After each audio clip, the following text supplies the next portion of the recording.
Just admiring your tan. Amanda, we fought and scared you off, huh?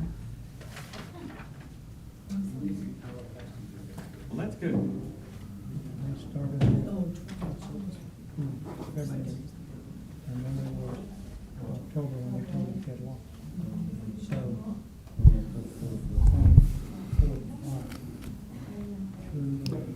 Okay, this is the pre-call to order, so just mumble, don't talk. There's a flashing red light, I think. How do you know? Oh, we're on? I'm sorry, the chairman is color impaired. I'm live, thank you. That's my tutor. Good evening. The hour of 6 p.m. having arrived, I call to order this regular meeting of the Municipal Services, Facilities, and Infrastructure Committee. This meeting is broadcast live on the City of Keene YouTube channel. The video is also posted on the city website at the end of the next business day, barring any technical difficulties. Copies of the printed agenda are available in the wall pockets just as you enter the room. Public and other city councilors will be recognized to ask questions and make comments on the agenda item under discussion. After being recognized, all remarks are to be made through the chair. I will not recognize another individual a second time until everyone has had a chance to speak. Anyone who wishes to address the committee is asked to go to one of the microphones in the room. Identify yourself by name and address prior to speaking. Written comments will be accepted from the public at the clerk's office until Tuesday, 1 p.m. I notice that we do have a quorum, so I call to order this meeting of the Municipal Services, Facilities, and Infrastructure Committee. Just as an explanation, this is a little unusual seating. I have been out of country. I have been with people I do not know. I've been on planes, and just in the abundance of caution, I love you all, but 6 feet is probably a good idea. Okay, first item on the agenda is from Charles Redfern. It's a request for signage identifying the trails.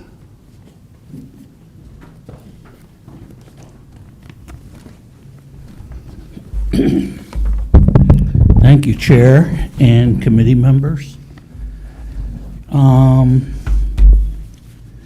You know, I in my letter, which is it okay if I read the letter? It's only a page and a quarter. Gives the public some Go ahead. idea what we're talking about, I think. And so it's a request for signage identifying the trails to be placed by each side of North and South Bridge. So if you're coming north or south or east or west, you know what's up there. A lot of people drive under, they think it's a railroad bridge or a regular one-way lane thing or whatever. They just wonder. Other states have those identified so that people know what trail they represent. And so in this case, of course, we're talking about the bypass highways. These trails are known as the Cheshire Rail Trail North and South. My inquiry started in 2020 with the New Hampshire Department of Transportation, which indicated an interest in assisting me with navigating the proper channels for the fabrication and installation of the signs. However, before I reached a second milestone with New Hampshire DOT, COVID hit and the state's sign shop was closed until further notice. Accordingly, I turned to the Public Works Department for advice and consent. After providing Court Bloomquist with details provided as exhibits to this letter, which hopefully some of you may have been able to retain, I know you got a stack of stuff every 2 weeks there, I was told that the city could do the work, but only after the winter, which made sense to me. He stated the matter could be readdressed in the coming spring. After the ground thawed, I approached the director and requested that the city begin the sign process anew through New Hampshire DOT, as Wyndham had done for the Granite State Trail or Keene Public Works. Interesting enough, with the Granite State Trail, I was the guy that informed the group leader, so to speak, of the Granite State Rail Trail Group, that they could have signs by the highway to identify the trails. And he thought that was a great idea, so he called Bill Watson of this New Hampshire DOT, which Court is very familiar with. He's fairly high up there in the food chain, and very approachable guy.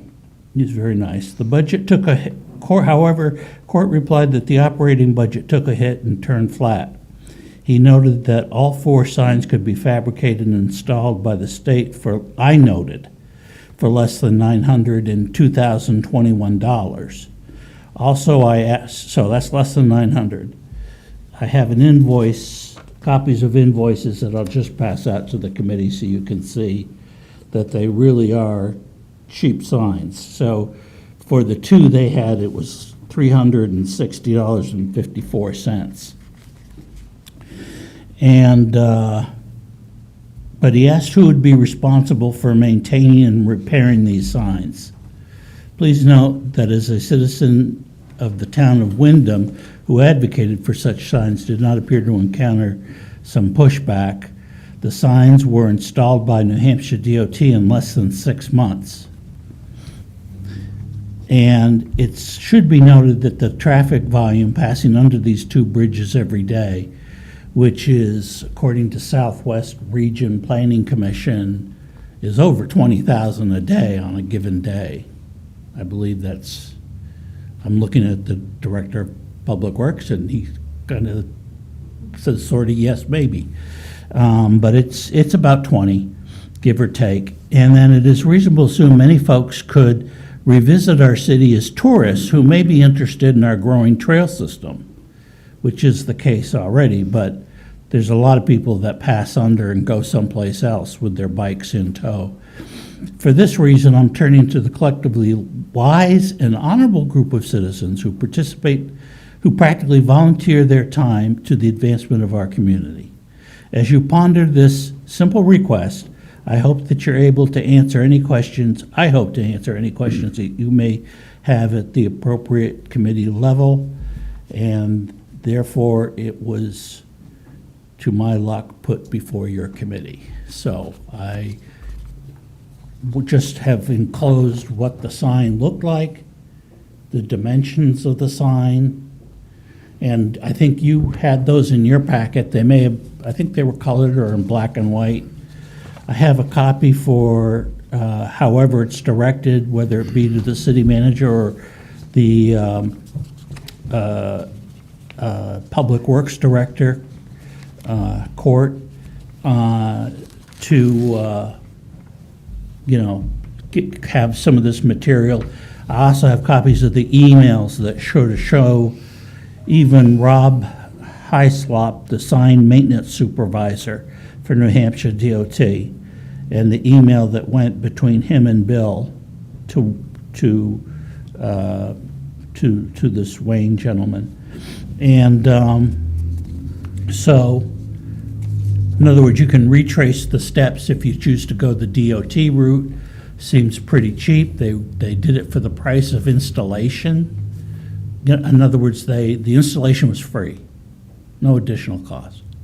But if Public Works chooses to do it, so be it. This is a sign. The only thing is that I just wanted, before I close, which is soon, is that this sign was placed after you go under the bridge. And the town of Wyndham requested that they place it before the bridge so people can glance up and see, oh yeah, there's a bridge up there. And it carries something. And but DOT, for whatever reason, put them after you pass under the bridge. And then there's the sign telling you the Granite State Trail's somewhere. And that's it. I've got copies of stuff that I'm going to turn this stuff over to the minute taker. City manager. Okay, the city manager, okay. And for the record, and I'd be glad to answer any questions that you may have. Okay, Chuck, just for clarification, how many signs is this? For Keene, I'm requesting 4 signs. 4 signs. Two bridges, 4 signs. 2 bridges, 4 signs, that's The the wisdom of the request. state wanting to put it on the backside of the bridge baffles my mind, but I guess. Baffled the gentleman Did they from also print the Windham. letters backwards so you could read it in the rearview mirror? That's after you That would passed be it. typical. Was the question asked, so if their budget is $900, is that about right? It was actually, for 2 signs, it was, let's see. Yeah, it says 2 signs for $360.54. Okay, 2 signs for 300. 64, so 400. Okay, where I'm going is, those are just such boring traffic signs, and the bridge means so much more. Was the question asked whether, with additional funding, perhaps from Pathways, would that be allowable? Well, we have a party here that owns the land that the signs are going to sit on, and that is the New Hampshire DOT. But will the And DOT allow a nicer sign, or does it have to be roadway, as Courtney's probably going to say whatever standard there is? at Will they the- allow something nicer? Well, I talked to the DOT, Bill Lambert, informally, and he said that I asked about a recreational type sign. They're the brown with the lighter lettering to it, and it's actually an attractive looking sign. It's not quite like the green traffic sign Yeah. that you see on highways. But, and also too, in Massachusetts, well, he said, no, it has to be a green sign. It's a traffic, it involves traffic. It's on the highway, state highway system. It has to be a standard type uniform sign according to Federal Highway Administration even. So I Okay, don't think Let me there's, just stir that one more time. Sure. Even if it included none of their money, if it goes on, it has to be their way. it would have to be put on Keene property, and I don't Okay. know if there's any nearby that would be worthy of I guess, readable. anyone else have any questions? Because it sounds like the answer is no. Yeah. Yeah, I would just Counselor. like to reiterate that confusion that I think a brown sign would be a great idea. Brown signs are usually, recreational entities or parks, which this kind of is. And so I think a brown sign would be very pretty. A green sign would also be nice. And I commend you for recognizing this need and bringing this to us. Thank you, Counselor. Thank you. Thank you very much. It seems obvious that we're dealing with engineers. Well, it's interesting, Massachusetts had the brown signs for their rail trails, Yeah. but then somebody higher up made them change them to these green signs with a small brown emblem embedded into it, announcing the name of the trail. But when you're driving by, you can't read it. It's so small because there's so many of them put into this green sign of attractions that it gets buried and you can't see it. Well, realizing that green and brown is all the same to me, it means nothing. So what are we being asked to do? To have the city manager authorize to negotiate and execute a right-of-way agreement? Is that about right? Okay. Counselors, anything? Anything? Is there a timeline, if I may ask, Chair? I'm sorry, I should have raised my hand, but is there a timeline to this so that it's not 2 years from now? Or, in other words, DOT's conveyed, look, this has been going on back with you folks since 2020.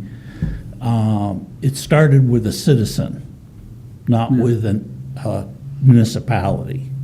So the clock's going to start once the municipality, if they're going to DOT, they may do it, they may choose to do it themselves, but it's a pretty good price. I don't know if the city they have their own sign shop. I don't know how that's gonna be handled, it's nobody's business. But it would seem to me that there should be, I'd hate to see another winter freeze and those going up next year, because those are tourists that are driving by.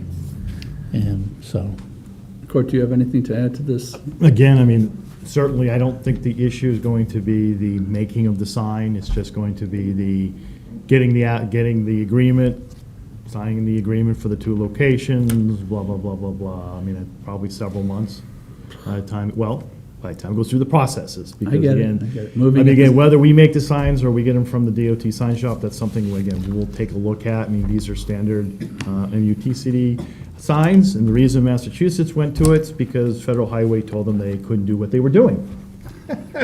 Okay. That's all part of the system there. So again, managers authorized, we'll start a discussion with them and put something in place for the end of summer, Moving at the speed of government, dealing with the District 4. with and the then Concord. state, yeah.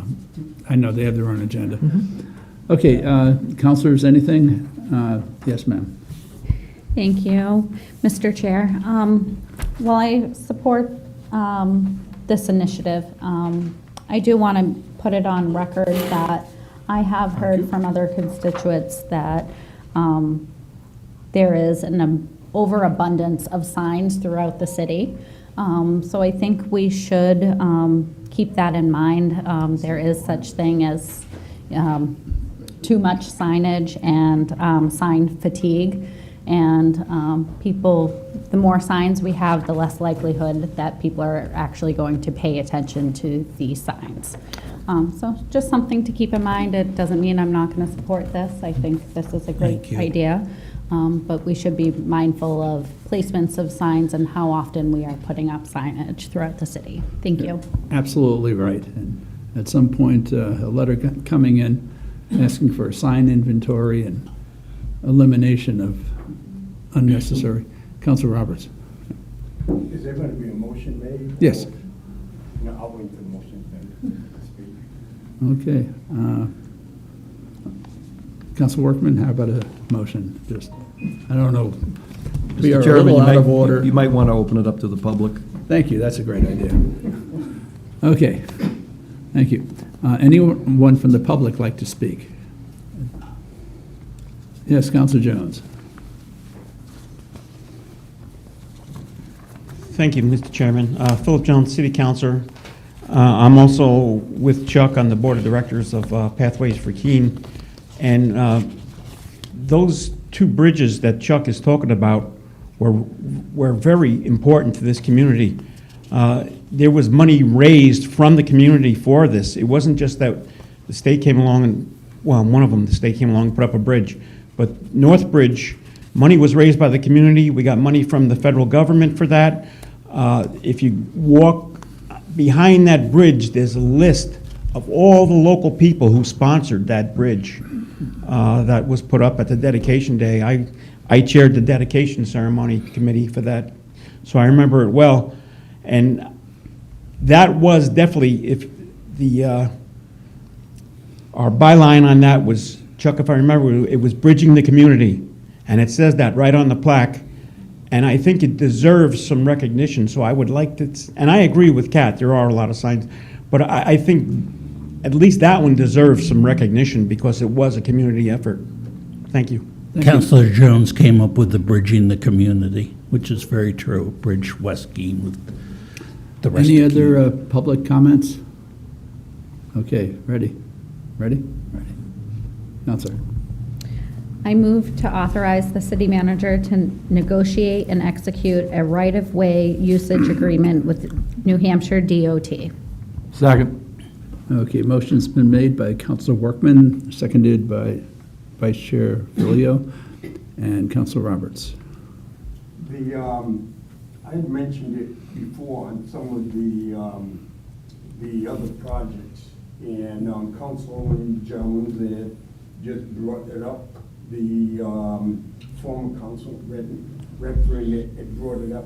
We have asked a lot of the community, so we have a lot of assets, but we go and ask the community to fund or come up with a lot of that money to do that access. Like when he's talking about the bridge, he's talking about the rail, trail.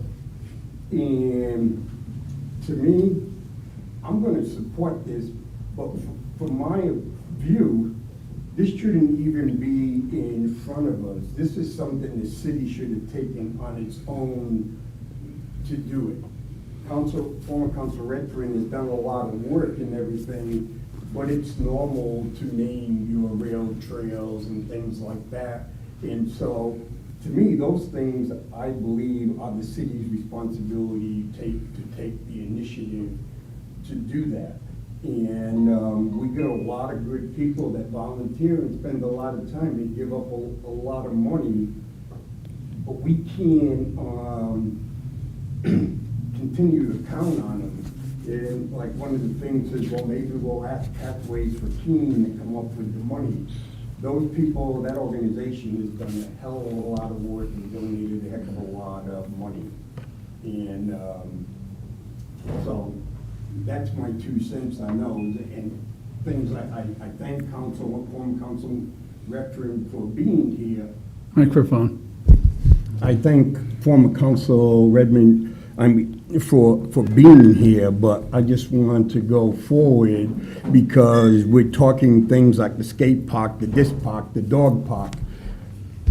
Again, the people of Keene have done a lot of work and time, and we can't keep going to the well. I definitely hear what you're saying, Counselor. But what's even more frustrating to me is what I've heard from Mr. Redfern as well as Public Works Director. Even if we wanted to, as a city, Pathways, or as a group, come up with something to make it an attractive sign, we can't do it because it's a state highway. Is that Federal highway, federal rules. whatever it is? But we can't do it. So, yeah, you're still public, so you can speak. Oh, yeah, okay, if I still speak, Yes. I'm still public in Yeah. that sense. Okay, thanks, Chair. To Councilor Roberts' points, he is, it makes a lot of sense, but I did want to let you know that the city neighborhood of the Summit Ridge area has asked for signage on the trail to emphasize speeds that are to be honored for the safety of the hikers going up the Amity Brown Road to minimize potential conflict between the bicyclists coming down, particularly those with mountain bikes maybe, I don't know, and pedestrians. So Pathways is chipping in some money for that effort. And we're also chipping in money for a kiosk to be completed, not to DOT specifications, but giving Peter Panessa the freedom to use his skillful energy that he has, tremendous amount of, to come up with a very attractive kiosk and that will emphasize the need for safety on the trail, a map on the trail which shows people where they can travel, and that type of stuff. So it's safety and educational.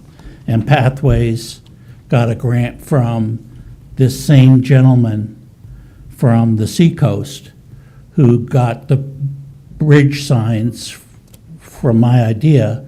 He gave us a grant for $2,500. Pathways kicked an additional $1,000, and you'll be getting that check through by the city manager. She's promised, with your permission, to cash it for y'all. And she's going to give you some background information on that, too, that we're providing for her if she needs it. Okay. Don't worry about it. I said for you all. Okay, anything further on this, this issue? We have motion that's seconded, nothing further from the public or committee, therefore all in favor? Yeah, unanimous. Thank you. Thank you all very much. Thank you, Mr. Redfern. Next item on our agenda this evening is Attorney Michael Bentley, representing Agatha Fifield, requesting the city resume maintenance of Blaine Street, a private way. Good evening. Good evening, Mr. Chairman, members of the committee.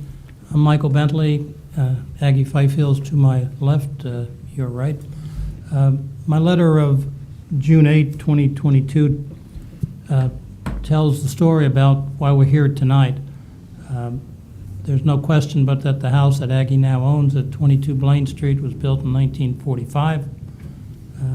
We don't think there's any question that between 1945 and through and including the winter of 2019 to 2020 that the city plowed Blaine Street. There have been numerous ownership changes between 1945 and when Aggie bought it in 2015. For the first 5 years that she was there, there's simply no question but that the city plowed the road in the winter and did some maintenance during better weather. We think, we don't know for certain, but we think what got us here tonight is Aggie called Public Works a couple of times in the winter of 2019 and 2020 because some trees came down.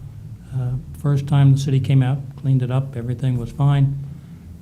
She called a second time, and here we are. We don't know for certain, again, whether or not that started the investigation by Public Works as to Blaine Street and the city's ownership or non-ownership of it and what the city had done in the past.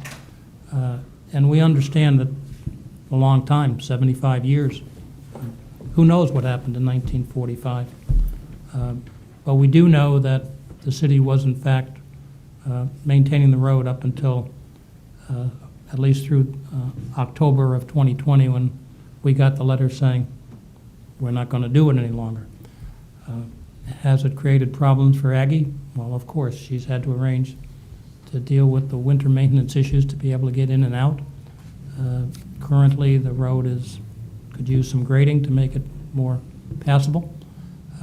So, sure, she's had more difficulties since the city is no longer involved, and we just think it's grossly unfair and highly improper after such a period of time for the city to just turn and run on Aggie or whoever is the owner of 22 Blaine Street. We tried to figure out, what to do, and we thought that the appropriate thing to do, at least in the first instance, was to put our cards on the table with you, which prompted my letter and which is why we're here tonight. We think, just as a matter of equity, fairness, the city should recognize what it's done, and by its actions, what it has caused both Aggie and the former owners to rely on what has actually been done to continue that going forward. To just make a 180-degree turn on the owner of the property after such a period of time, we again think is very unfair. So our request is quite straightforward. We're asking the city to resume the maintenance of Blaine Street to Aggie's residence. In fact, there's a turnaround just beyond her residence, so the trucks could turn around and go back the other way. This is, we're not asking for something new and different. We're asking simply for a resumption of what had gone on for 3/4 of a century. Thank you. Public Works Director. I'm going to go over here because I have stuff to put up on the screen. Okay. So I'm going to need to take the chairs. Oh, Then we can see what you... You're going to see, yes, you get to see what I get to put up. Are we going to be able to see this? You should be able to. Oh, it's Should be coming on in. the, oops. Should be able to, yes, there they go. Oh. I think our good IT folks are listening in.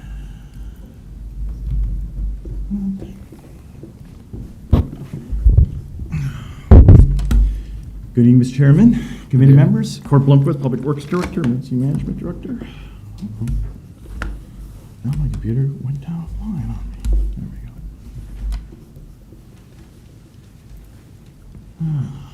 So I have some graphics just to go up to talk about Plain Street, and a little history, what I can offer on it.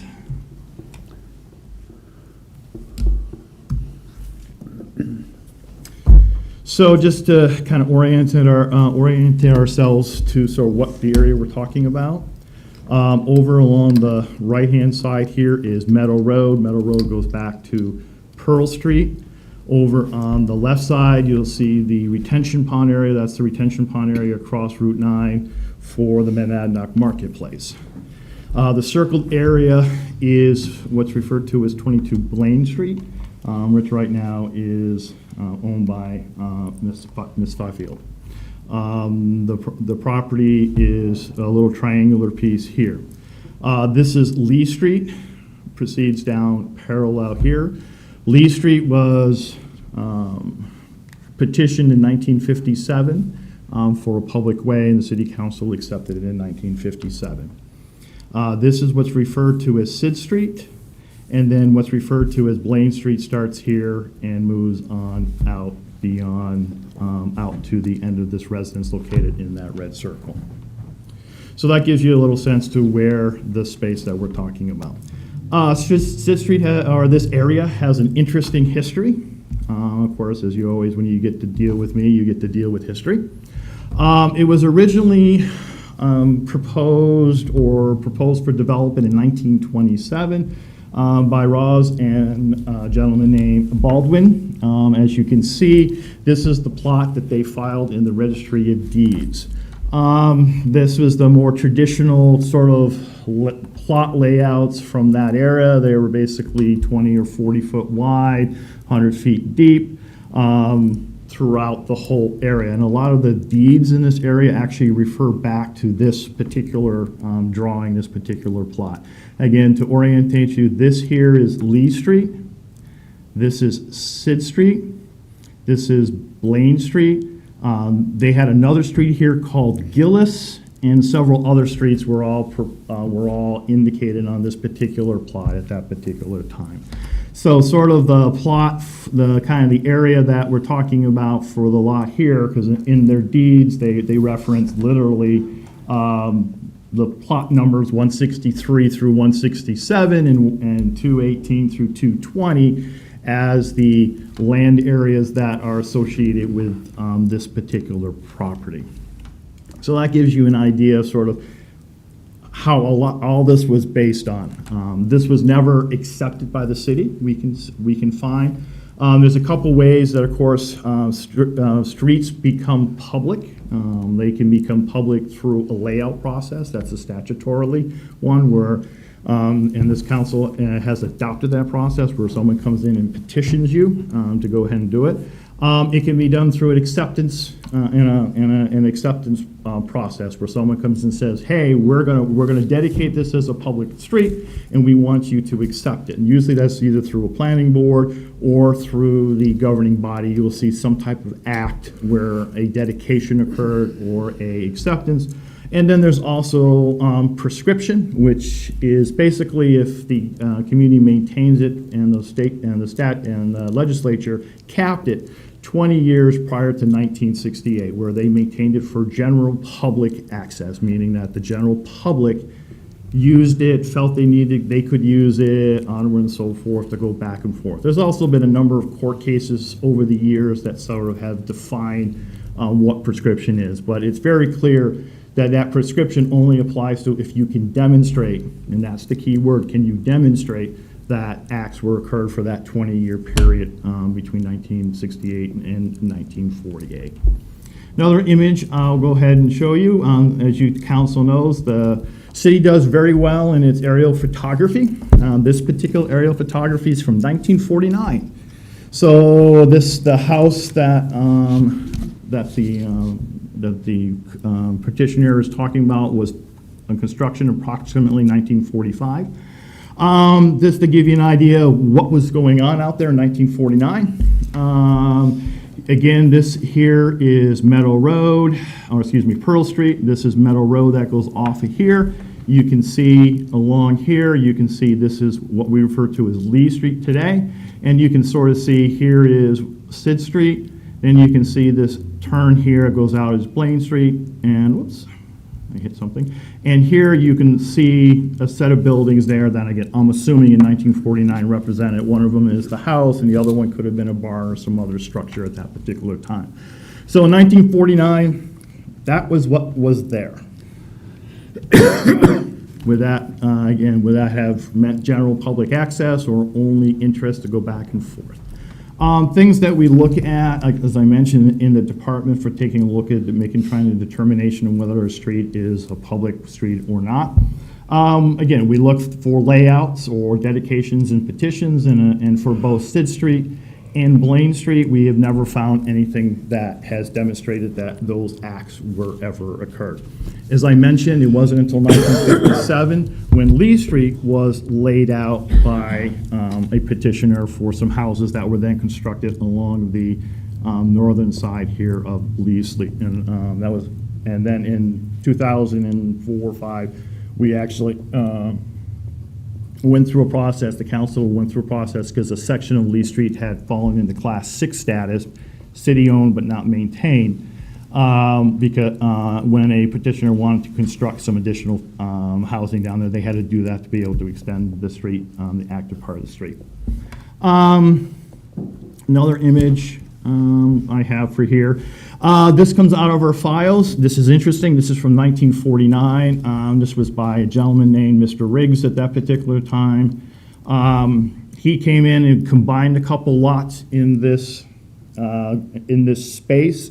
Again, what's interesting to note, on his survey plans that he filed, you'll notice Blaine Street private.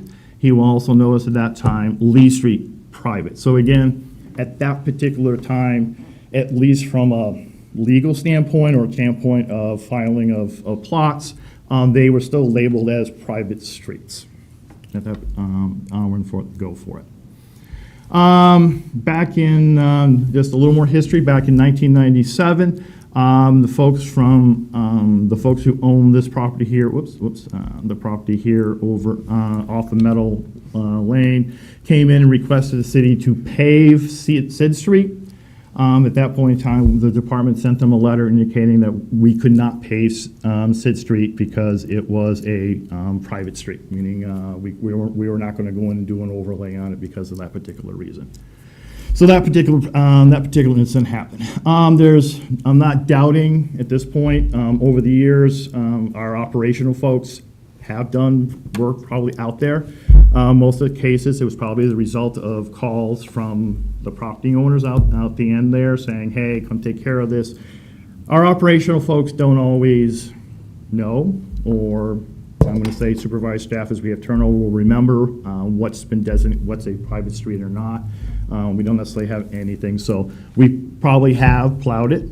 We probably have done limited maintenance in my time here. I cannot speak for what happened before I was here. Clearly in our records, at least before I was here, again, Blaine Street and Sid Street were determined to be private streets. Whether the department and the city performed limited maintenance activities for those periods, again, I cannot speak to that, and unfortunately a lot of the folks who were around at that particular time frame are no longer with the city. This goes to the question of was there city maintenance in that 20 years prior to 1949. Again, I have not found anything that would suggest the city actively did continuous maintenance on it from that period, because again, from the information that we have, it does suggest that, it does indicate that they are private streets that are out there.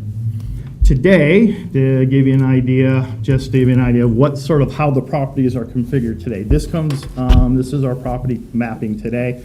And what I've done is I've color-coded the different owners of property along Sid Street and Blaine Street. Again, here is Meadow Road. Here is Lee Street.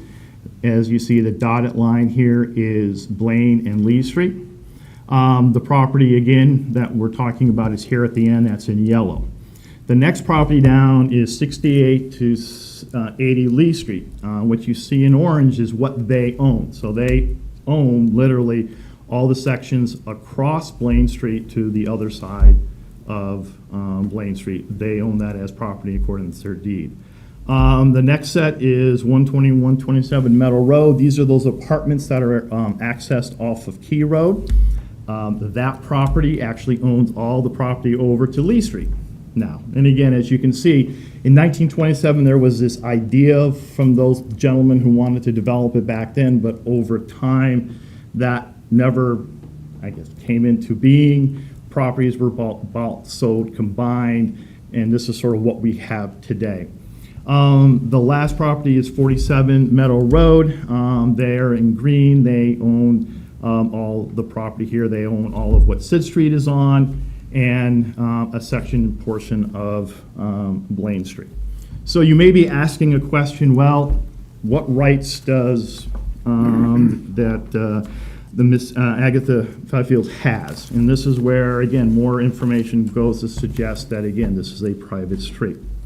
The deeds for 127, 121, 127 Meadow Road, the deeds for 6880 Lee Street, and the deeds for 47 Meadow Road all have sections in them that deal with this issue.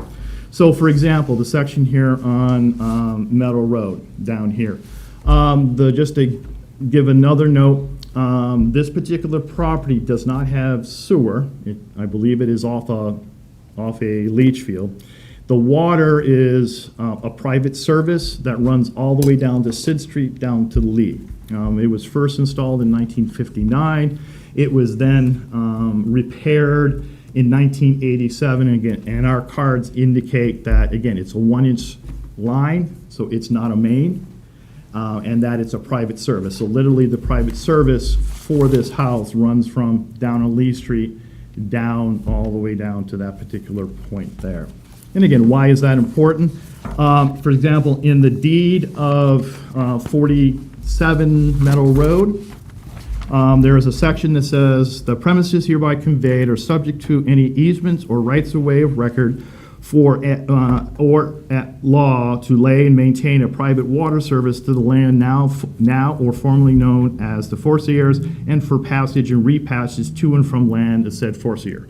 So basically what this is saying is that the property owner of that 47 Meadow Road have said they have a right to have that private water service across their property to go down to. They have a right to access it. They also have a right to pass and repass over their property to get out to, in this case, out to Lee Street, which is a public way. It all goes further on to say this is also subject to the rights of the public, if any, and the rights of the private property owners, if any, to use Gillis Street, so-called, Blaine Street, so-called, and Sid Street, so-called. Again, the properties at that point in time did not recognize that there was a public way here, that these were so-called streets. Again, reflecting back to that 1927 deed.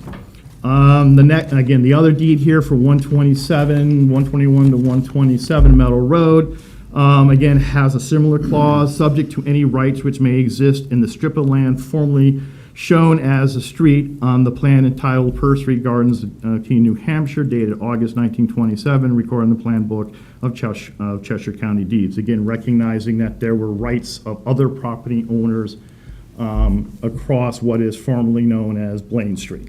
In this case, that strip of land that is titled as Blaine Street. The other deed, again, because of the occupancy for 6880, has similar language. Theirs is relatively simple, which is basically says, subject to any rights of way that may exist. So again, implying that there are some rights of way, private rights of way, and if they exist, this deed is subject to those particular ones. So a property owner would have to exert their standing as saying, this is a right of way that I have. So this all provides, again, continues to provide this information that suggests that that Blaine Street, Sid Street, and again, they are both, because they are connected together, are both private streets, that the public does not have any specific interest in them.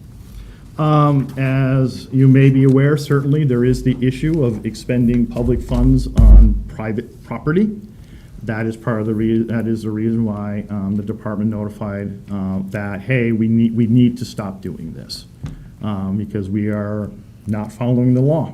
We are expending public money on private way.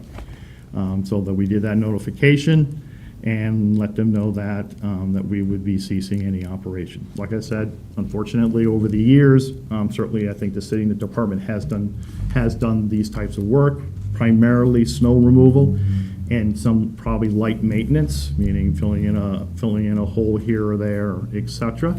I suspect, again, I know my staff, probably in response to property owner, because again, they're very focused on responding to and taking care of a customer's complaint.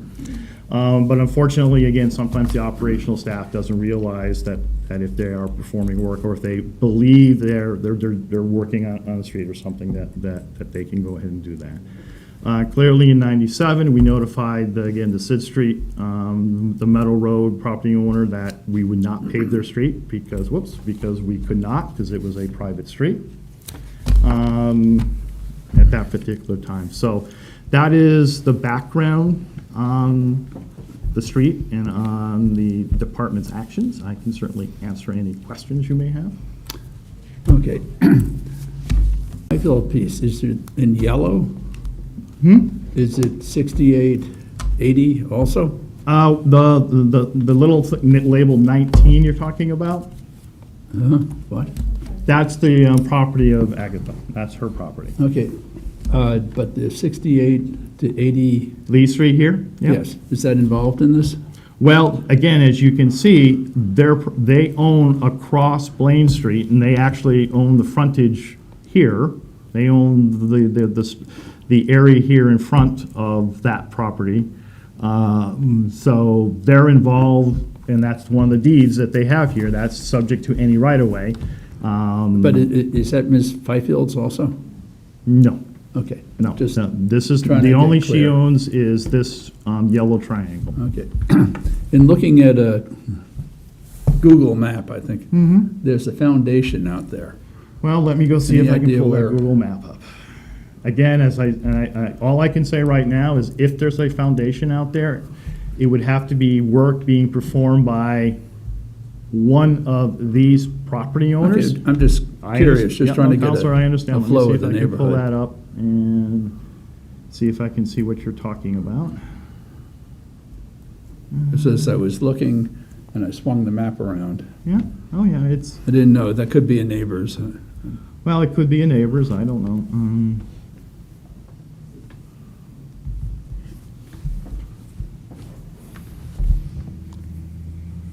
So while he's searching, any other questions from the committee?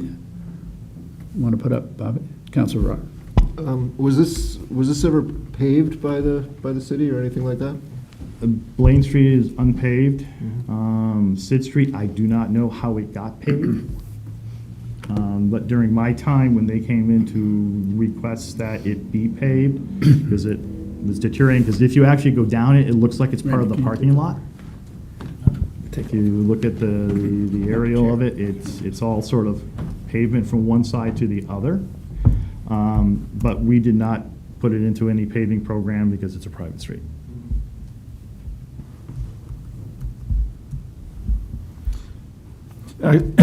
Question, Court. Yeah. In the letter, it states that we were maintaining it since approximately about 1945 until we sent the letter out in approximately 2020. Is that correct? I do not believe that's correct. Well, I cannot tell you what happened between 1948 and 1968. All I have is the records that I have, like in 49, that indicated that that street was considered private. And I have to then assume that at that particular time, the city would not have been maintaining it. I have no evidence that the city was maintaining it at this point in time from any of our records. Okay. I take pride in trying to know where every street in Keene is. My years in the fire department, it's almost like personal. I had no idea what Blaine Street was until I drove it the other day. I guess for me, and I like to go with precedent and history, and that's why my question is, and I guess I don't want to get into a he said, she said, or one side, but I look at it as, have we been maintaining it for years? And going back to 1945, who the heck knows? I mean, as we know, we talked about it the other day, just finding records from the 80s, can be difficult. 1945, I just want to see if we can maintain a history that we did maintain that for a certain amount of years. Well, unfortunately, by law, you can't use prescription unless you can demonstrate it from 1968 back to 1948. If we have been mistakenly maintaining it since then, it does not make it a public way. And the issue comes in is spending public funds on private property. And everything we have at this point, that I've sort of demonstrated tonight, indicating from deeds to other documents, et cetera, indicate that this is private property. It is not a public way at this point. So if we, again, the city has mistakenly, including my time here, been doing it, we've been mistakenly doing it. That's all I can say. Okay, just one follow-up. I was also researching the property, looked on some old MLS listings, and it showed the road as being a public road. I understand that, and I will tell you, real estate agents are not accurate. Again, solid counselor, we have 28, Okay, I've we have heard 28 enough. private streets in the city. I've heard enough. Now you've got the chair, Matt. I got the chair, Matt, but we have 28 private streets, and I know some of those private streets have been said by real estate agents. Real estate Follow-up, I'm not agents don't saying research. the realtors define the law, and I'm not saying that at all, but I'm trying to basically set myself up here as history. Have we been maintaining it? Has it been listed as a public road? Did the previous owners think it was a public road? I'm just trying to put a history together. I understand, and that would be all good if you're trying to demonstrate that from 1948 to 1968. It doesn't matter what we're doing today, by the law. That is the issue, that's really what the issue is. And if you're going to make it a public street, then there are two ways, basically, that you would have to go about doing that, or in the city of Keene, there's one way. You would have to do a layout. You would have to determine. Excuse me? We'd have to do a what? You would have to do a layout. A layout. And you would have to determine that there's a public necessity to lay a highway out. One of the issues that you certainly have here is you only have one property. That's why I was asking about across the road. Okay, here's the Google Earth, I'm not sure which. Here's Lee said, are you talking about this area down here? Zoom in a lot. I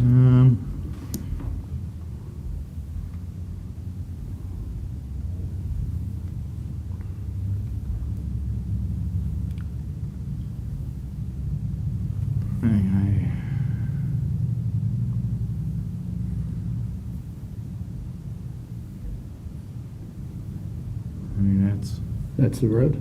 that's the road, that's Blaine Street. Okay. I mean, again, it's one of those, it would have to be, again, and I can check with code enforcement, it would have to be work that's being performed by one of those other, Okay, no, that's fine. Property owners. Just somewhat wondering. Are there other dirt roads about the city that are plowed? public ways, yes. There are. We have like 2 miles of not unpaved roads. Okay. And that's a dead-end road? And most of them are dead end, yeah. Okay, just questioning. Mr. Chair, if I could offer an assist, the foundation that you saw, excuse me, Don Lucier, city engineer, the foundation that you saw in the aerial photo was the 6880 Lee Street development. That was actually under construction just over the last few years when that aerial was taken. Access to that site is off of the end of Lee Street. You can actually see the bridge that they installed to get into that development in the aerial there. They do not access that property through Blaine Street, and it's the same with Princeton Apartments to the south. Their access is off of the end of Key Road. Thank you. More questions from the committee? This seems like a very technical, legal situation to me, anyway. Nothing from the committee, anyone from the public? I'd like to, or Attorney Bentley? Just had a couple questions. Court at the end of Blaine Street, is there one of the city signs like Mr. Redfern was just talking about, saying Blaine Street? Yes, there is, but we have street signs on all private streets, just to indicate that there's a street. And you also indicated that there's no,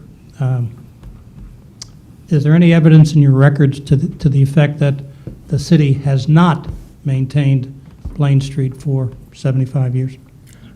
I cannot find anything for that, but again, that's a thing that a judge has, as you know, that's a decision a judge has to make. I understand. I just want to make sure that there's nothing in your records to indicate one way or the other. I have, again, the research that I've done to date doesn't mean I have completed all my research. There certainly are other avenues going through old annuals from that era that may exist, et cetera, but at this point, what I've been able to find suggests we have not maintained it. And could you tell the committee what things you found to indicate that the city has not maintained it? Not sure about that, though. I've only been able to find records back 30 years. Well, again, so going back 30 years, can you tell the committee what records you saw within that 30-year period to indicate that the city had not maintained the road? And I haven't seen any, we did, as I said, we have done some maintenance on it. Oh, since yeah. I've been here. Mr. Chairman, the question should be through the Should chair. be through I me. understand Attorney Bentley is used to having this happen in quorum. Mr. Chairman, may I, my question I is, understand. I would ask the chair to inquire of the Public Works Director as to what records there might be in the past 30 years to indicate the city had not maintained the road. I'm flipped it around.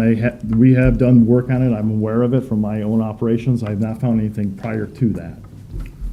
Okay, if I That work can was done. just put a pause in the conversation, this really is sounding very legal, and I applaud your interrogation ability of, building a case here. The more I'm hearing, the more legal confusion I'm feeling, and I'm no judge. I may play one on TV. Mr. Chairman, I would ask the chairman to inquire the Public Works Director.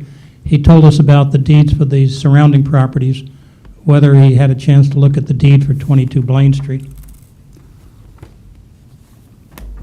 Is that for you, Court, or city attorney? A second. Mr. Chairman, the reason for my question is there was the commentary from the Public Works Director indicated as to what was in the abutters deeds to indicate private issues. My question is whether is there anything in the deed for 22 Blaine Street to come up with the same conclusion? No. There is nothing in, and this is what's interesting, there's nothing in their deed, but they reference back to the 167 through, 163 through 167 and 218 through it. Hide it. There was an interesting comment back in July of 12th in 1978. There was a council action from the Bills, Lands, and License Committee, forced the year's petition to purchase city-owned land on Blaine Street. The committee agrees the city has no use for this parcel, and I haven't figured out what parcel it is yet, and recommends that the established procedure be followed of obtaining bids from abutters with a minimum being set of assessed value. This is a 100 by 200 lot on a private way. So at least, again, back to at least 1978, it was still considered a private way by the city. Okay, a moment. Councilor Roberts. Maybe the city attorney can answer this. But listening in what I heard, so if the city for the last 40 years had maintained that road and did everything according to the law, all that would have been illegal. But if the city had maintained it from 1948 to 1968, that would have been legal. And so, listening to what you're talking about, the 1968, your court was talking about 1968. Attorney Bentley and I are unfortunately going to disagree on this issue. Probably no surprise to anybody, maybe including Attorney Bentley. From my perspective, from the city's perspective, maintenance is one element of whether or not you can create a way as a public way. It's only one element. There are two others. The first is that that whatever happened had to have happened for 20 years prior to 1968, or latest from 1948 to 1968, because in 1968, the legislature, in its wisdom, decided that prescriptive rights against the municipality to create a public way was no longer valid. So in 1968, they got rid of it. So in order to be able, prior to then, to have created a public way, you needed to have two elements. One of them was the maintenance, which we have been talking about, on which there is some indication that that occurred. But the second critical element is that it had to be generally open to the public. And the public in general had the right to pass and repass. And the municipality decided that's a good idea, and they decided to start maintaining it. And a pure example of this is, you have a nice pond at the other side of a piece of property. There's no particular access to it. Over the years, the public and the community liked going to that pond, so they started going back and forth to the pond, and the municipality in general decided, well, that's a good idea. Let's make a road back there to the pond so everybody can access it. And during that period of time, the property owner over which that, pass and repass happened never raised a hand and said, we object. Stop doing that. And the public did that for 20 years, and the municipality did that for 20 years, and bang, you had a public way. That was how you created one. The question, I think, that's before the committee is whether or not, aside from the maintenance, whether or not there's enough evidence for you to consider whether or not the public had a right to pass and repass back to this particular piece of property for the 20 years prior to 1968.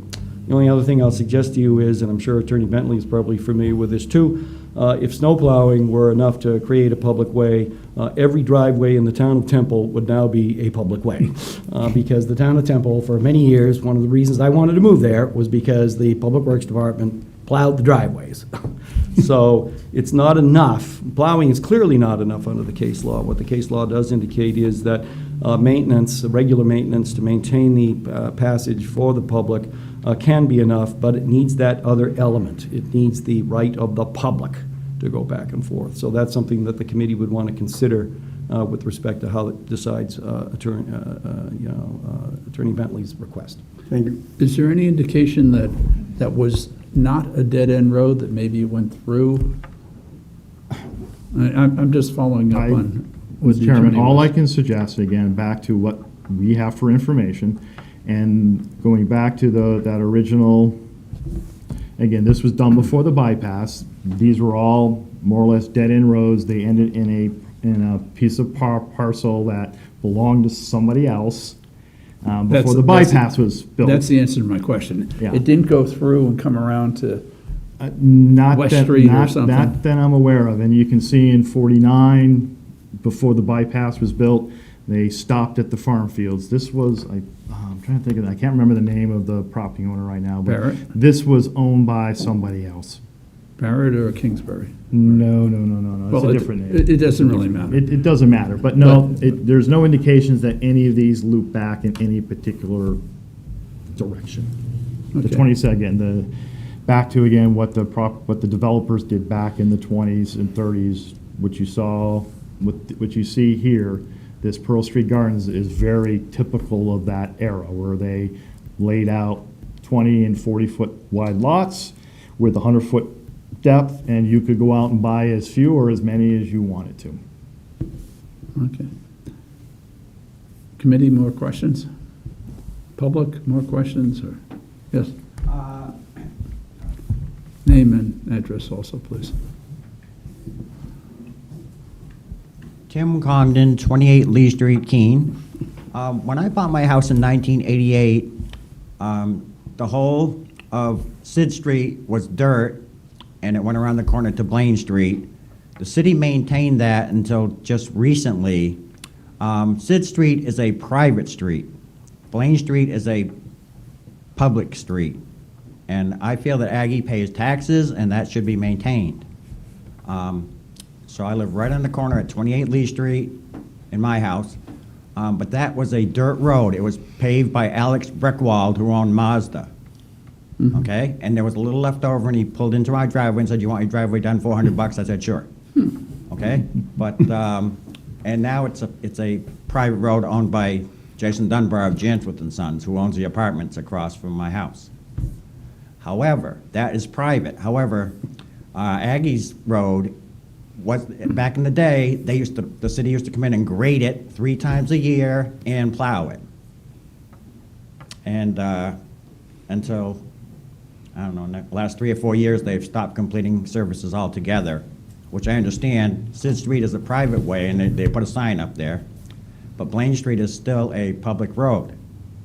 Therefore, I feel that they should be maintained. Aggie pays taxes. She should have services of the city. Any questions? Not from me. Okay.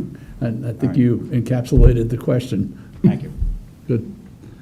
Okay, committee, what are your thoughts? What do you want to do? Yeah. My feeling is that there are legal questions here that would be better decided by a judge than by us. Well, I tend to agree, but I'd rather just see 2 lawyers sit down and decide themselves, but anyway. Unfortunately, this is one of those, it either is or Or it isn't. isn't situations. The only other thing I would suggest for the committee, because from perhaps with Mr. Bentley and his client, is to inquire as to what other public uses there may have been down to that property at this point. Okay. Okay, Councilor Filio, you got any wisdom? Oh, boy. I think of my comments, you know which way I was leaning. You know, I don't know if a motion to put this on more time is, you know, I don't know if that's going to accomplish something if the lawyers get together. I'm not sure. My 1/5 of the committee here is going to kind of lean into the favor of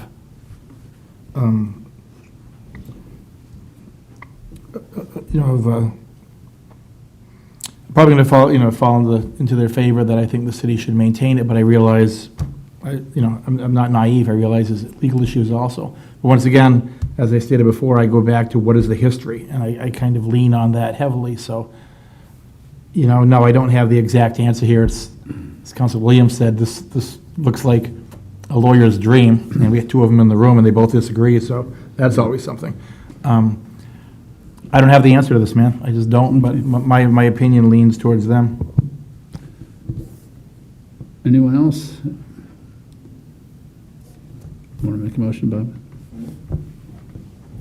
Move to accept the communication as informational. Is there a second? Second. Motion's made by Council Williams, seconded by Workman. Anything further from the committee, from the public? That.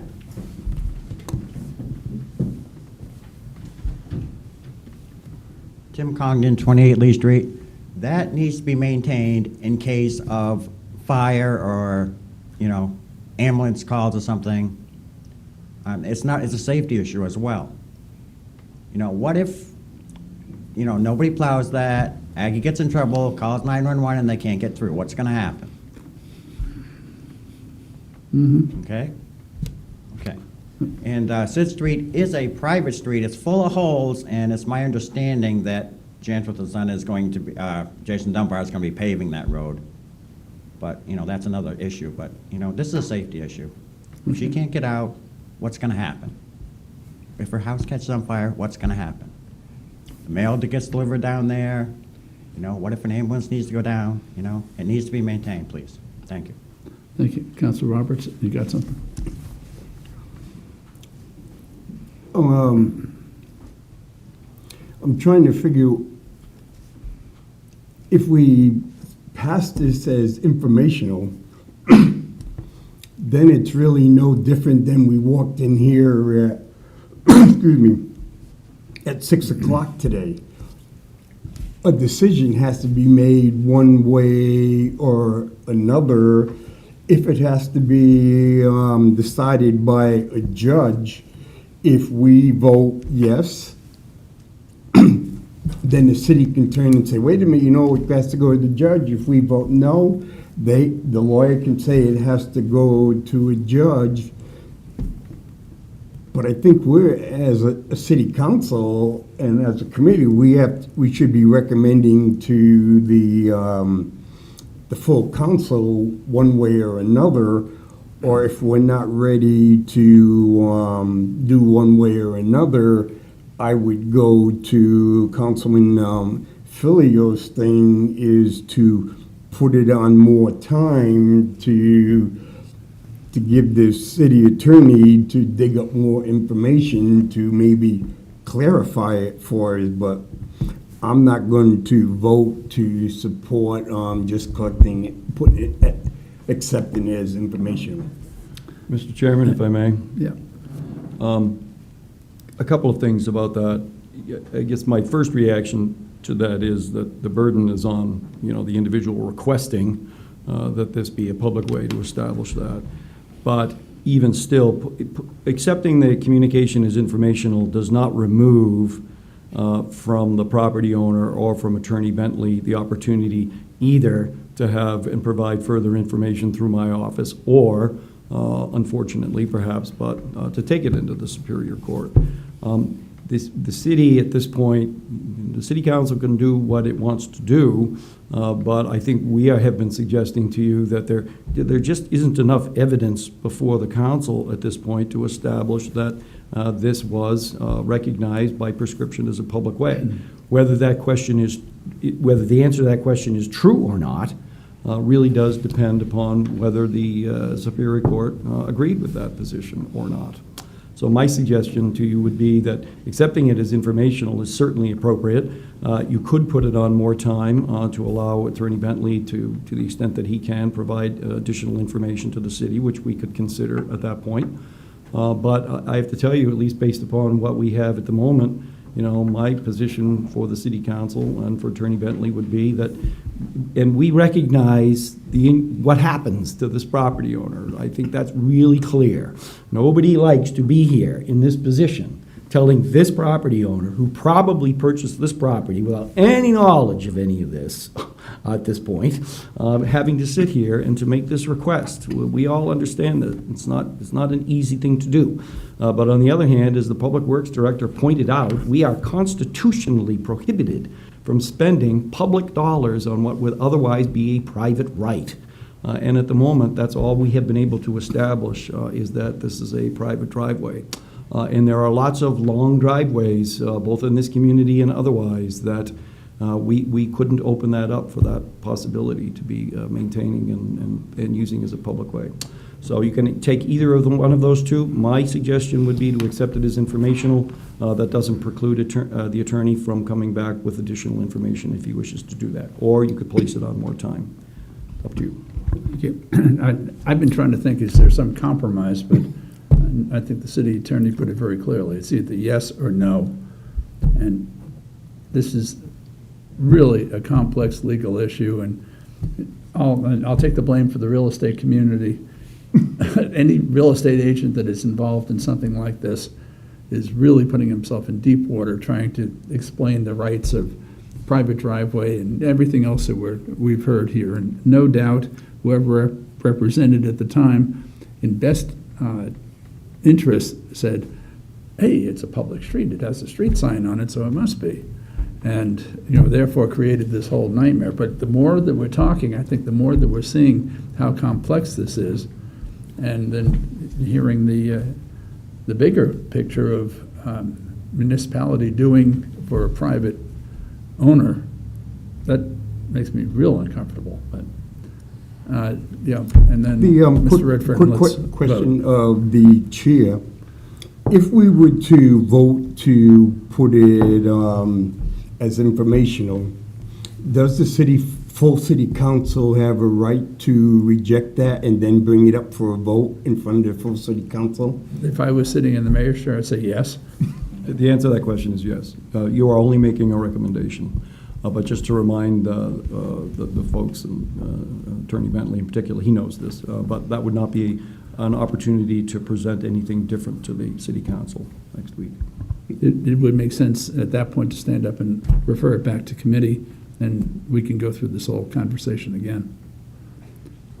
Well, Mr. Chairman, again, at the council, what I would be suggesting rather than that is the other option, which is to place it on more time and to allow Attorney Bentley to attempt to provide, and I'm not discounting what he may be able to do, additional information with respect to the three elements of this problem. I have a dislike of more time. Say yes, say no, say something. Well, Councilor Johnson for the first time, or Chuck Sapp. Thank you. This gentleman has been waiting, his hands up too, so. Mr. Chairman, I believe there's a motion on the floor. Was it moved and Yes, we seconded? do. Oh, that's right, Councilor Johnson, you cannot speak. We have a motion on the floor. Can he? He can. All right. Tell him what to say. Exactly. Okay, when I was on PLD, I'm trying to remember, and this is many, many years ago, so don't hold me to anything I'm going to say here, but I'm trying to remember if precedence was set in any way where we granted discontinuance of private use for public purposes. And I'm trying to remember, this would go back to 2000 timeframe, 2000 to, when did I leave? 12. I'm trying to remember if there was that discontinuance of private use for public use. What were the I think, circumstances? if I may, Mr. Yeah. Chairman, I think, Mr. Redfern, that you're maybe confusing a couple of concepts. It's possible to discontinue what is otherwise a public way for two purposes. So a public way that was created in the past through one of the various forms that you can create that. You can discontinue it, what's called subject to gates and bars. It becomes a Class 6 road, and no maintenance is required on that, okay? But it has to have been a public way in the first place. I'm unaware of at any point where the municipality would have any authority to take any action with respect to a private way in the context that you're talking about. So I think what you're thinking about is the discontinuance of what was otherwise either a Class 5 or a Class 6 road. Okay, committee, public, any, yeah. I realize the motion right now is to accept as informational, but Councilor Roberts is correct. It'd be my inclination that if it went to full council as informational, I'll stand up and pull it back up and refer it back to committee. Because I just don't think we've resolved the situation yet. And I think in all fairness to a taxpaying constituent, that we should check all avenues before we just are done with something. Maybe our city attorney is right. We don't usually fault him. But once again, I think they make good points. And I think the history shows good points on both sides. So I don't think by putting this on more time and giving it 30 more days is going to hurt anything. Actually, it might help. It might make it more complicated. But I would hope that we would withdraw the motion and rephrase the motion to put it on more time and give it 30 more days so we can do some more research with both attorneys. But I didn't make the motion, so. No, you all did. And, hearing what you're saying and that it's not going to be snowing anytime soon. Councilor Williams? I withdraw the motion, and. And a second? Randy, if you want to go ahead. I second that. Okay, thank you. Motion and second has been withdrawn. Withdrawn. I move to put the issue on more time. Second. And there's a second. Anything from the committee or public? Boy, we're beating this, but it's important. I just would like to clarify for Attorney Bentley kind of the time frame that we're looking at this point. Yeah, oh, that's right. we have Remembering that break. June is a fifth week month, so the next opportunity for the council to consider your recommendation will be on the 7th of July, and depending upon what the council, usually, as you know, the council accepts a motion for more time and without any further discussion. So that would happen on the 7th, and then it could be taken up again generally any time after that, but the city council is going on vacation. I believe the last committee opportunity would be on the 14th. Yeah, oh, that's right, that's PLD. So it wouldn't be until late in August, just to make sure the time period is he's aware of the time period. You understand?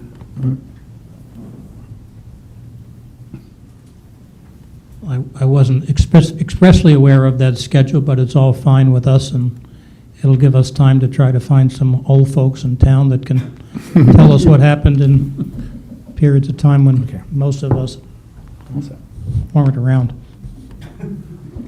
Okay. Some of us have been feeling like we've been around that long already, so. Okay, and as much as I hate more time, I'll go with more time. Do we have a motion? Where are we? We have motion and a second. Motion and second, okay. We're going to beat this anymore? Again? No, she can't. She lost the chance again. No, Gladys can't speak because we have a motion. Okay, motion to put it on more time has been made and seconded. All in favor? We are unanimous. Good evening. Okay. Okay, now, Councilor Jones. Something about unsafe sign placement. Mine will be much shorter. I can't imagine. Councilor Workman, thank you for the segue about science. I thank you for that. Philip Jones, Keene City Councilor. I'm here to talk to you about just two words, safety and consistency. My letter was very short. I asked that the Keene City Council prohibit the placing of signs in any city right-of-way that is not safely accessible without permission of the city. The prohibition of signs for safety reasons would be similar to what we already established, prohibition of panhandling in those same locations for the same exact reason. The prohibition would include all roundabouts, rotaries, traffic circles, and there is a difference between those, medians and dividers. The purpose of the request is to prohibit the unsafe placing of all signs, including political campaign, business promotion, help wanted, event notification, yard sale, etc. One night I was driving down Maple Avenue, which is a beautiful street, but it's also a dark street, and as you know, there's medians in there, and there's one on Maple Avenue in between Paco Avenue and Melody Lane. And as I was going down the street, I saw somebody placing a sign and crossing. It wasn't a close call or anything. I just happened to see it and said, what the heck is this guy doing? The next morning, I drove by, when it was daylight, I saw he put a sign and it said, bus drivers wanted. I looked, there was no crosswalk or any safe crossing to that median. Other things around town, I remember last fall, the roundabout in front of the hospital, at one time there were 23 signs in the center of that roundabout. And as you all know, there is no crossing to that roundabout. So going back to the consistency, if you remember about 6 years ago, when we had a petition to stop panhandling within the city, under advice of the attorney, said we could not do that, but we could stop in those unsafe crossing places. And if I may pause and just ask if that's correct before I continue, if staff agrees with me, otherwise consistency goes out the door, so. Well, if I understand the question, I mean, keeping in mind, this isn't strictly about panhandling.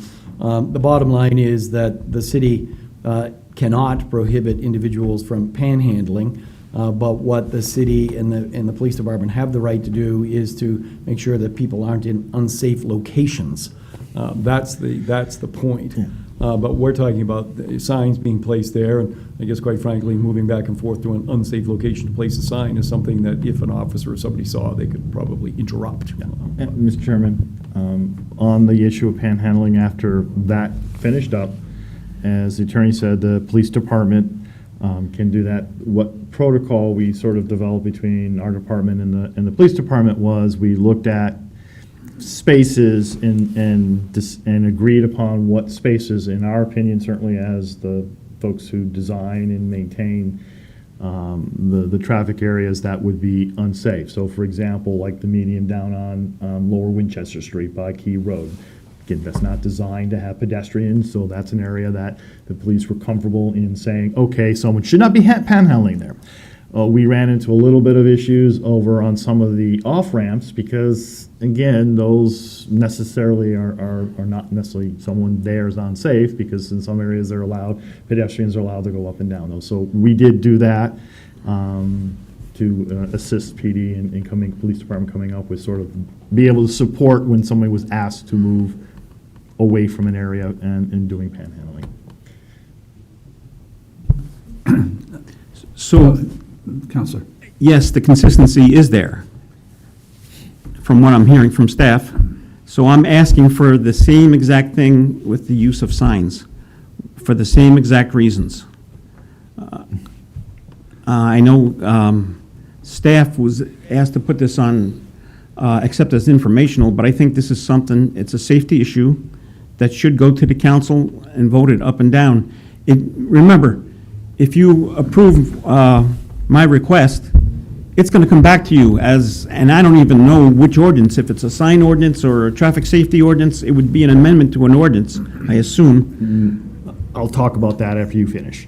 Okay, so you will have a second chance at it, and so will the city council. Okay, Counselor, in speaking with the city clerk, we do have regulations as to where signs can go and where they can't go. The state has their own regulations as to where they can't go. Exactly. I don't think they have, that they can't go anywhere. I could be wrong. But I think it's already in code. What I would wonder is, for the consistency, if there was a document of some sort that a candidate could be handed, or if a business is putting out signs, they probably have no idea that they can't do it. But if when the candidate is signing up, he gets his paper that says, you can put signs here, no, you can't put them in the common, no, you can't put them on the roundabout, you could stand and hold the sign anywhere you want, because a handheld sign is part of the freedom of speech issues, as an educational issue. I think we've already got the information, and would the city clerk like to fill in, or? Well, before she jumps up, I think I'll help try to put some clarity to the issue. And clarity. I don't think, staff does not disagree with Counselor Jones over the safety concerns of proliferations of signs. And I'm going to talk about both the proliferation, what there is available for the tools, and then also resources. Because all three of those have to come together. Go ahead. As you indicated, Mr. Chairman, we already have sections of the code that tell you where signs can go and not go. So for example, if a sign is advertising a business and the business is on Main Street and the sign's down on West Street, well, that's an off-premise sign, boom, it's gone. So that sort of issue already exists. In general, none of those things are permitted to be within the right-of-way. So the Public Works Department and Police Department have the authority to pull them right then and there, and we do. That's businesses only, right? Huh? No. You're talking about businesses now? No, I'm talking about all signs. Okay. I'm talking about everything, whether it's the bus drivers, onward and so forth. On the political side, again, the council has talked about this. It gets more interesting because technically, for political advertising, it's RSA 664-17. Theoretically, you are supposed to give permission for political signs to go within the public way, meaning that on any street in the city of Keene, you're supposed to vote to say whether they can do it. You've never done that. Most entities have not, because it gets a little tricky, a little interesting. But certainly that's there. What do we do? And that's probably the more important question about what do we do. Our practice right now in the department, and what we try to do is, yes, we go pull signs that are in the roundabouts, in the middle of the roundabouts, on the shoulders, onward and so forth. Because again, back to, people are not supposed to be going there. Passing an ordinance is not going to stop people from going out and placing signs on there, because the police department is not going to go out and try to ticket somebody for doing that, because I think the chief has been here talking to the council about already the many things that they're challenged to do. So our goal is to pull the signs as when we get told about them or we notice them, we pull them because hopefully that gives other people the hint that they shouldn't be doing that. So we pull them out of the roundabouts.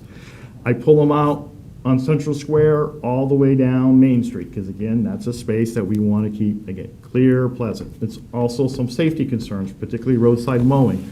In areas that we roadside mow, we try to pull the signs out to do it. So those are the general. If we see or we get a complaint at an intersection area where signs have proliferated to the point where somebody's concerned they can't see, we go out and we just pull them. And this is what the attorney likes about me. I pull everybody's. Trust me, people call me up and say, why did you take the sign for this child who has cancer and doing it? And I just answer them, I say, sorry, it's not supposed to be there. It's in the office here if you want to come get it. Well, you can come get it, but we pull them all. Our department can't get to all areas in the city. We just don't have the resources. So we pull in the areas that we can. There's a couple spots that they proliferate in that we don't have any control of. For example, down on West Street by the car wash there, the ramp that's going north, that's state property. We notify the state saying, hey, there's a whole bunch of signs here, would you please come get them? But of course, DOT is as constrained as we are, that's low on their priority, and unless they think it's a safety problem for them, they're not bothering with it. And that's an area you will notice gets lots of signs because people know we pull the other ones out when we get to do it. So, my opinion right now is staff, again, we have the rules to be able to go out and do it. We are doing it. I think the help we would ask is that either people call us if they are concerned about a space, or hopefully a little press. I don't see the press here tonight, but hopefully people realize that they shouldn't be doing this. But unfortunately, they don't necessarily follow directions. We're looking forward to the political season I have every year. I re-educate political entities every single election year. They get upset with me. They come down to my office. They actually will scream at my folks when they're pulling their signs out, different places, and saying, you don't have a right to do that. We hand them the state statute and say, we're sorry, but again, it's doing it. So my opinion, again, I don't think we need another ordinance. I think certainly education, we try doing that through our department. It'd be great, and we remind the folks who come in the campaign about this, but again, it's not necessarily, the person who's campaigning doesn't always remember to, or doesn't get down on that person who's really excited about that person and wants to put out as much information about that person as they can. But I guess what I can ask is that if people tell us about where they are, we'll go pull them, and then also for you all, when you get the phone calls, you tell the person on the other end of the line, hey, we understand, but it should be on private property somewhere. And oh, by the way, if you want to go down to the Public Works Department, they're sitting in the foyer if you want to collect your sign back. I keep them out there for about 30 days. Again, I don't have to, but I do because I know some folks invest some funds into making them, particularly the ones that are for some of the Girl Scouts and the Boy Scouts. They make them and they do it. So we do keep them for a little while, but after about 30 days, I clean the foyer out and go. I've been there, I get it. You've gotten your signs from me before, yes. Yeah, I know, and we have all run for election, we've purchased the signs, but currently, I'm agreeing with Councilor Jones, there's a lot more business-oriented signs showing up, and it's only going to get more intense as people figure out, hey, this is a way to market whatever I'm doing. So my question to the city manager, can a easy-to-understand, friendly memo be given to the candidates when they're coming in, the violators of the companies? They don't. No, the city attorney? My goodness. So there's all sorts of election rules, and so I'm just asking him what I can give to candidates. Yeah, and unfortunately, Mr. Chairman, with your permission, anybody who has tried to decipher RSA 664:17, which is the placement of political signs on public property, will know that we have to be very careful about that. I think that if the city wanted to, somebody who came in and filed for an election, could at least be handed the statute and said, don't forget, you have to comply with this. But I would be really reluctant to try and give them advice with respect to what to do about it. Because Oh, my God. depending, I know, but depending upon where you put the comma, and there isn't one, I understand. I get it. changes the intent of the statute. So I'd be reluctant for you to, request the city manager or the city clerk to try and put together, a little statement that says you can do this, this, and this, but not that, especially in a political context. Okay, I'm glad I will not be putting up any more signs for anything. Maybe for rent, yes. I just want to follow up, then, it sounds like an ordinance isn't necessary, but I think there's something we should do to be proactive instead of being reactive when somebody gets hurt. So I would, and we don't have to do it tonight, but I would ask counselors maybe, and staff, that in the future, we think about possible ways, probably along the lines of education, or any other way that we could prohibit and keep an accident, possibly bad accident, from happening. Thank you. I hear you. I agree, and the challenge always is, and for a lot of these, is, again, what I find is they pay people to do this, and they get paid for how many signs they put out. In a lot of these sort of circumstances, with these generic ones you see, hire me, et cetera, again, they're out there doing what they think they need to do to be able to get their thing. So we'll try to educate the best we can, but again, it's another one of these ones that it is extremely difficult. And the best thing we can do is we just pull them, and people get the idea of, well, if I put it there, it's going to go away. It's sort of like graffiti. If you kind of think about how we attack graffiti, our goal is to get it, clean it before it stays too long, because someone then comes and says, oh, they haven't done anything, so I guess I'll put my tag on here now. It's the same thing with signs. And again, I just like them. They're a safety concern for us. But again, it's resources, and as I said, we have specific areas we focus on from a safety standpoint. The rest of the areas is just extremely difficult. Okay. I would just ask that informational is fine on paper, and you should go ahead and do that. But I think the safety aspect of it should be on our minds, and we should be thinking about this down the road. Okay. Thank you. Thank you. Anything, committee, public? Yep, Counselor. The safety aspect is very important. Let's not also forget the clutter aspect and the pollution aspect. I have problems with those as well. Okay. Who would like to make a motion? Counselor Workman? I move to accept the communication as informational. Second. And Counselor Roberts says second. Anything further from the committee or public? Seeing none, all in favor? It is unanimous. Okay. And the favorite annual agenda item, the warrant for unlicensed dogs. City clerk is here. Do we have the list of offenders? It's about 50 pages long. You can look in your council packet and see it, and I chose to save a few trees and not print it for you again. But you're right, this is our annual request for you to authorize the police department to issue civil forfeitures, which are essentially a $25 fine, to those folks that have failed to renew their dog license by April 30th. But this year, a little bit, a different sort of twist to this. When the Barry Hilton retired as our animal control officer, we had an opportunity to talk to Chief Russo about the...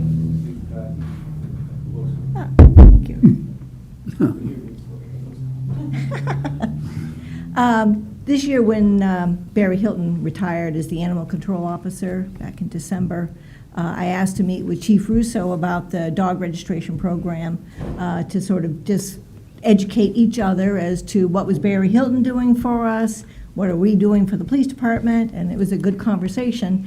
And one of the things that came out of the conversation is the fact that although we're very diligent about the warrant and coming to you every year and at this time about folks who have failed to renew, there's another group of dog owners who are also not as responsible as they should be. And it's the owners that we sort of identify through the efforts of the vets in our city. So state law requires that all vets, when they give a rabies vaccination, need to inform the clerk. State law also says the clerk needs to inform that dog owner that, you have a dog, you just got a rabies shot, now it's time to license the dog. So throughout the year, every month, we're getting these things from vets. We're sending out letters to all these owners.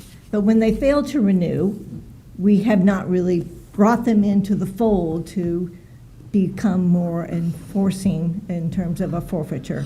We happened to meet with the assistant city attorney soon after she arrived, and she explained that we can't really use our normal civil forfeiture process for this group of dog owners, that the civil forfeiture, that fine, can only be authorized through a warrant to the city council.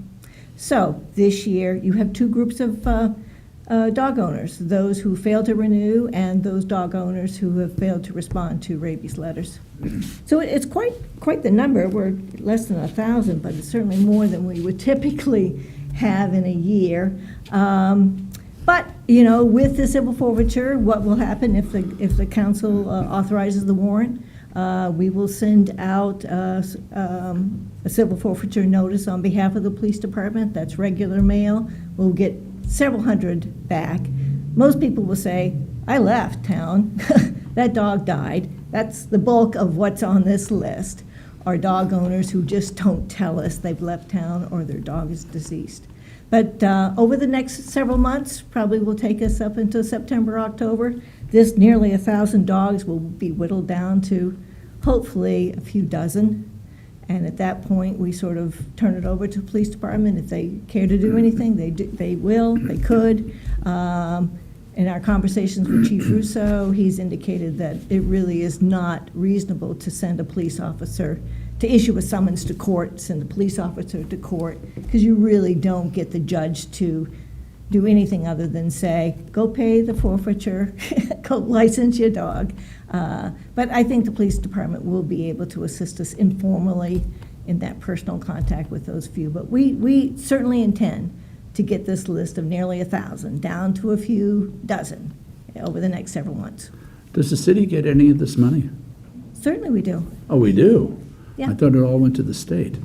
A portion of the dog license fee goes to the state. We fund the pet overpopulation program, and a few other state funds At least come out that's of our reassuring. fees. Yep. So the problem is the undocumented dogs. Yes, right. And we're not going to cooperate with the federal authorities on this.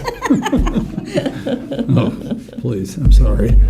I've been away too long. Okay. Committee, you all understand what this dog licensing thing is about, I'm sure. Any questions from the committee, from the public? Councilor Johnson, you can now speak if you want. Picking on you. Okay, well, I felt bad that you were kind of shut out of the last one. Okay, so a motion regarding the unlicensed dog, Councilor Filio? Move to recommend the city council issue a warrant for licensed dogs. First went to NAHRSA 46614, and the Keene Police Department be directed to issue civil forfeitures to those dog owners who have failed to license their dog by April 30th, 2022. Second. Motion's been made and seconded, and the second is from Councilor Roberts. Anything further from the committee or public? Seeing none, all in favor? Unanimous. I thank you all for coming. I thank the staff. I thank the legal department for all of your wisdom. Okay. And we are adjourned. Thank you, public.